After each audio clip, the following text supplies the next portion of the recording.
Direktur Utama PT Pertamina Patraniaga Rifan Siahaan turut menjadi satu dari 7 tersangka kasus dugaan korupsi tata kelola minyak mentah dan produk kilang pada PT Pertamina Subholding dan kontraktor kontrak kerjasama tahun 2018 sampai 2023.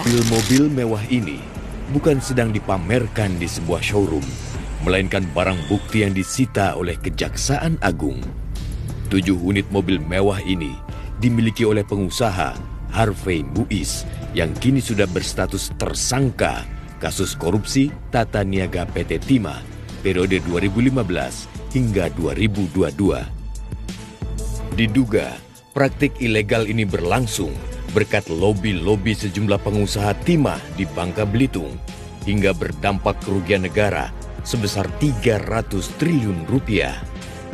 Hingga 27 April lalu, Kejaksaan telah menyeret 21 orang tersangka di pusaran kasus ini.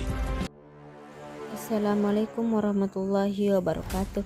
Perkenalkan, nama saya Nur Fadila dari Prodi Teknologi Pendidikan dengan NIM 091058012404 di mata kuliah Pendidikan Anti Korupsi.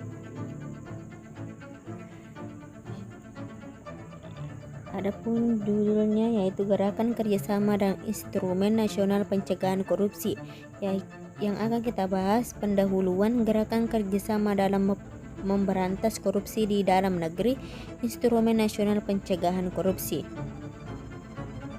Pendahuluan pencegahan korupsi.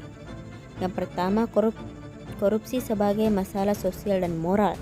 Korupsi diibaratkan seperti benalu dalam masyarakat modern. Sosialisasi dan himbauan belum efektif mencegah perilaku korupsi.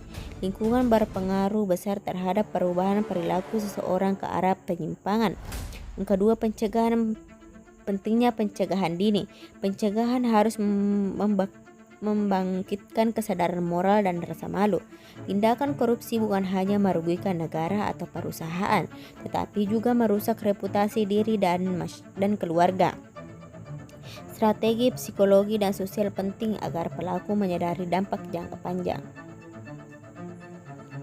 Yang ketiga, peran masyarakat dan organisasi. Pencegahan tidak hanya tugas penegak hukum tetapi tanggung jawab bersama. Peran aktif masyarakat dan organisasi penting dalam: yang pertama, menghindari konflik kepentingan dan penyalahgunaan jabatan. Kedua, menjaga kehormatan diri dan keluarga. Ketiga, melaporkan tindakan korupsi dengan bukti yang kuat dan niat baik.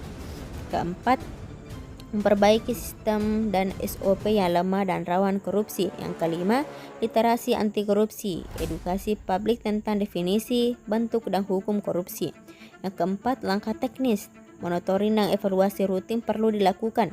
Pemahaman tentang alur kerja dan SOP perusahaan menjadi kunci untuk deteksi dini penyimpangan. Adapun gerakan kerjasama dalam memberantas korupsi di dalam negeri. Kerjasama pemberantasan korupsi. Pentingnya kolaborasi. Korupsi tidak bisa diberantas sendiri karena membutuhkan banyak sumber daya. Efektivitasnya rendah jika dilakukan sendiri. Kerjasama masyarakat dan instansi sangat penting untuk hasil yang luas dan berkelanjutan. Tantangan dan peran kepemimpinan. Upaya pemberantasan korupsi sering dapat berlawanan dari pihak yang diuntungkan. Pemimpin yang kuat dan tegas dapat menjadikan korupsi sebagai musuh bersama dan memperkuat gerakan anti korupsi. Pihak yang terlibat dalam pencegahan dan penindakan korupsi. Yang pertama, pihak pencegahan awal. Yang kedua, pencegahan dan pembuat aturan. Yang ketiga, pencegahan dan perbaikan layanan. Keempat, pencegah dan penuntut. Kelima, pencegah dan pemberi hukuman. Instrumen pemberantasan korupsi. Pentingnya instrumen hukum. Yang pertama, instrumen menjadi dasar sah dalam menuntut dan menghukum pelaku korupsi. Yang kedua, berbentuk undang-undang, keputusan presiden, peraturan pemerintah, dan lainnya. Yang ketiga, dikeluarkan secara resmi oleh pemerintah agar tidak bisa disanggah oleh pelaku.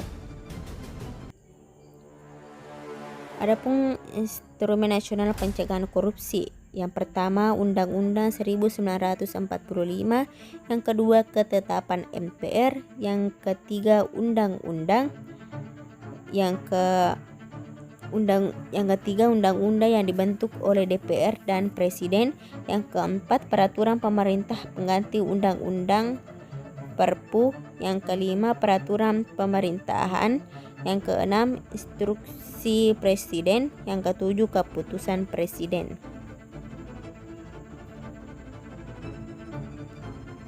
Instrumen pencegahan di tingkat pemerintah daerah, yang pertama planning dan budgeting, yang kedua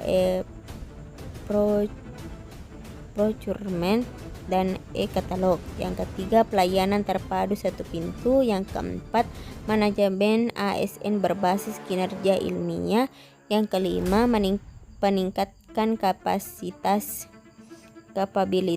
APIP, yang keenam optimalisasi pendekatan daerah, yang ketujuh pengawasan dana desa, yang kedelapan manajemen aset daerah. Terima kasih. Mungkin sampai di sini materi yang dapat saya sampaikan. Assalamualaikum warahmatullahi wabarakatuh.